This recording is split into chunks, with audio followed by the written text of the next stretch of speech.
Hello friends, welcome back to Filmy Mahesh. ఈ రోజు మనం మాట్లాడుకోబోయే సినిమా వచ్చేసి Marty Supreme. Hollywood star Timothy Chalamet ping pong player గా నటించిన ఈ సినిమాని అన్కట్ జేమ్స్ లాంటి క్రేజీ థ్రిల్లర్ ని తీసిన డైరెక్టర్ జోస్ సఫ్డీ డైరెక్ట్ చేశారు.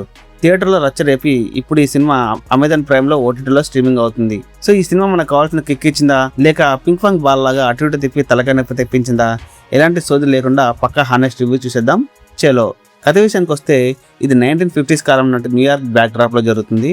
మార్టీ మోజర్ మన హీరో ఒక టేబుల్ టెన్నిస్ ప్లేయర్.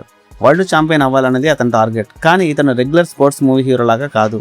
మనోడు ఒక పక్కా ఫ్రాడ్ అండ్ స్కామర్. డబ్బుల కోసం అబద్ధాలు ఆడడం, పక్కనోళ్ళని మోసం చేయడం, చివరికి సొంత వాళ్ళని కూడా వాడుకోవడం ఇతని స్టైల్.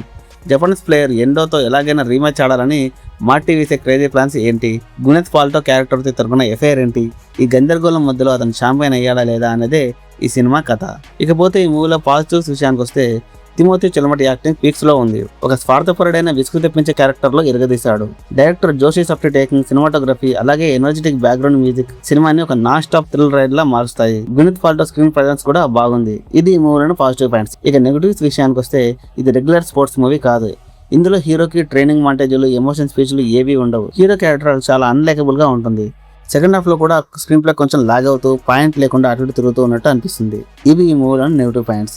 అండ్ ఫైనల్గా ఈ మూవీ గురించి నా బడ్జెట్ ఏంటంటే, మార్టీ సుప్రీం అనేది ఒక కయోటిక్ ఫ్రూబల్ కామెడీ. మీకు అన్కట్ జేమ్స్ స్టైల్ సినిమాలు ఇష్టమైతే, లేదంటే తిమోతి చల్మెట్ యాక్టింగ్ కోసం అయితే ఈ సినిమాని అమెజాన్ ప్రైమ్ ఒకసారి చూడొచ్చు.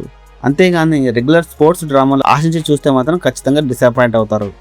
ఈ మూవీకి నా రేటింగ్ వచ్చేసి 3/5. మరి మీలో ఎవరైనా ఈ సినిమా చూస్తుంటే మీకు ఎలా అనిపించిందో కింద కామెంట్ చేయండి. వీడియో నచ్చితే గట్టిగా ఒక లైక్ కొట్టి మీ ఫ్రెండ్స్కి వీడియోని షేర్ చేయండి. అండ్ ఇలాంటి మరిన్ని వీడియోల కోసం మన ఫిల్మీ మహేష్ ఛానల్ని సబ్స్క్రైబ్ చేసుకోండి.